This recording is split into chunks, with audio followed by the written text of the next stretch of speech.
Good morning. Lesson 2-5. Estimate the percent of a number. Estimate. Okay. Ooh, yesterday, remember we learned what the word of mean? What did of mean? Multiply. Okay, good review. All right, let's see what we're doing today. Estimate the percent of a number by using benchmark percents and rounding. Okay, that sounds kind of fun. You've learned how to find the percent of a number, such as 27% of 40. 0.27 times 40 equals 0.27 times 40 equals 10.8. By reasoning about percent as a rate per 100 and by using bar diagrams, equivalent ratios, double lines, and ratio tables, the equivalent ratios show that 27% of 40 is 10.8. Or this way or this way. Okay. Sometimes it's not necessary to calculate the exact percent of a number. It may be sufficient or good enough to approximate or estimate the percent of a number. These situations can occur when estimating how much of a tip to leave on a restaurant bill, or estimating how much of an item will cost after a percent discount. When estimating the percent of a number, you can use benchmark percents. And benchmark percents are common percents such as 10, 20, 25%, and their multiples such as 10, 20, 30, 40, 50, blah, blah, blah, 25, 50, 75, etc. You get it. You can often perform mental calculation using benchmark percents. Mental calculations. But I have a calculator in my pocket. I know, but sometimes just getting a quick number is good. Okay, because you probably are going to have a calculator in your pocket forever. Or in your sunglasses, because that's a thing now. The bar diagram shows the benchmark percents 25%, 0, 25, 50, 75, 100, its multiples, and the corresponding fractions, a quarter, a half, 3/4, a whole. So suppose you want to estimate 27% of 40. Okay, well, let's just think here for a second without reading all this nonsense. 27% of 40. Well, 25% of 40. Okay, so if 40 was the whole thing, what's a quarter of 40? Or take 40 and divide it by 4. Well, you'd get 10, right? That'd be 10. Pretend this is money. I like thinking about money. All of it would be $40. A quarter of it would be 10, 20, 30. 0% would be $0. I hope we can understand that. So 27%, is that going to be more than 25% or less? Yeah, more than, right? Because 27 exists out here. So we could say it's about 10. I might say it's about 12 because I know I'd need to add a little bit, right? I would say it's about 12. They're going to say it's about 10 because a quarter, 25%, right, of 40. But now I'm super curious. 27 times 40, 10.8. We were close. Okay, I might have tipped a little extra, but it's about 10. All right, let's try some more.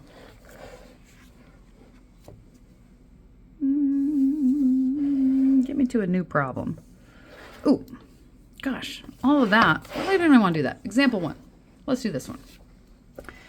Marita and 5 of her friends went out to dinner. So how many people is that total? Well, Marita plus the 5 is 6 people. I don't think we need that for the problem, but you know, sometimes it's good to think about. Their total bill was $47.45, and they'd like to tip 18% of the bill, which is smart. About how much money should they leave as a tip? Okay, so now we're going to kind of round. Use the benchmark percent 20% because 18 is close to 20. I think that's okay. Round up to 50.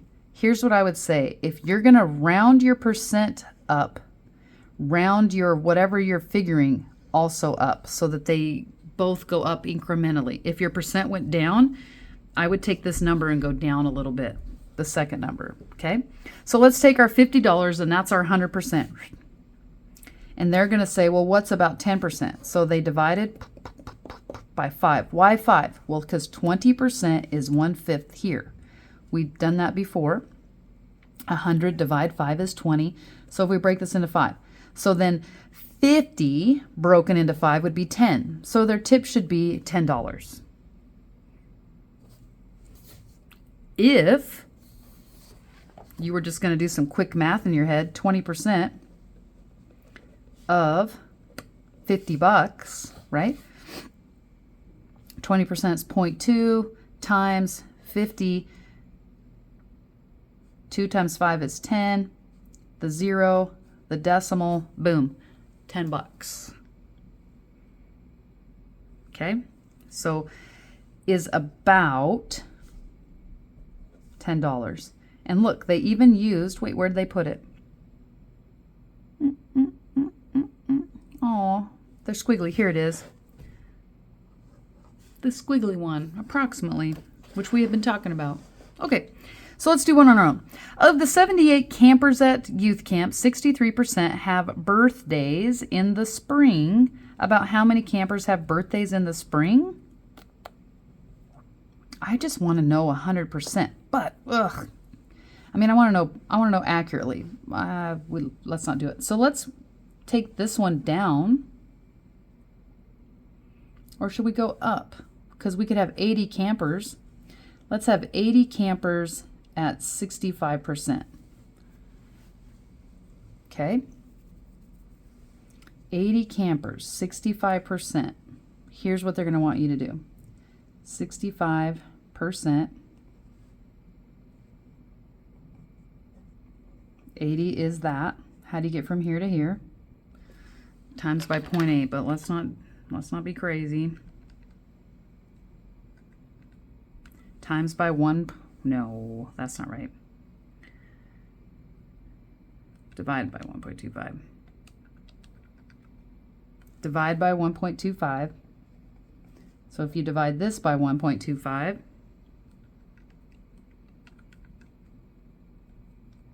you'd get 52. So about 52. Honestly, I want to know how many because I think it's just as easy. 6.63 of 78. 0.63 of 78. 49.14. 49 or 50 kids have birthdays in the spring. Is that close to this? It's pretty close. Okay, pretty close.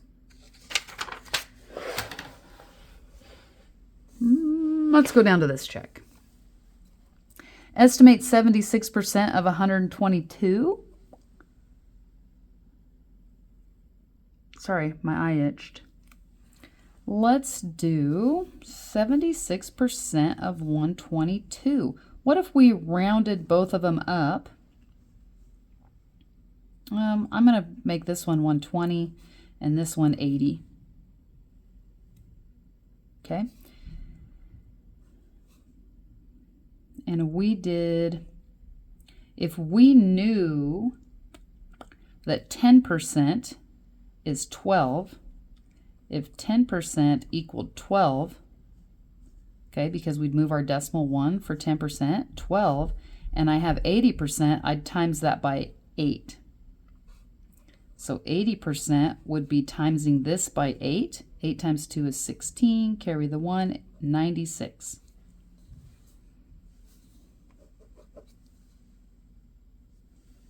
If we're doing this for realsy, we'd have 0.76 of 122, 92.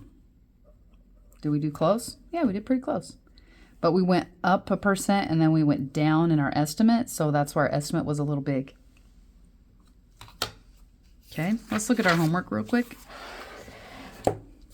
So if we're going to estimate this, I would go 50% of 60, okay? I know we said to go up and down together, and sometimes that works really well and sometimes it doesn't. This one, it happens to work really good. And then half of 60, I think you can do that one. Maybe this one we'd do 80% of 150, right? Get them both into round numbers. Right, so I'm just going to use this space over here. If we did 80% of 150, and we know 80% we could take into 100%, and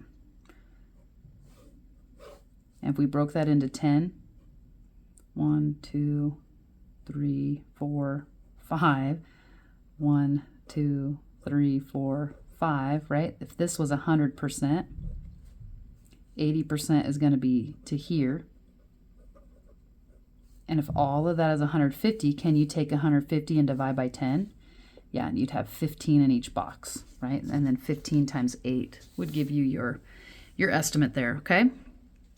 Honestly, I think once you know the calculator way and you have a calculator in your pocket, it's probably going to be fastest at this age, but later you might just want to get a ballpark of the idea. All right, good luck.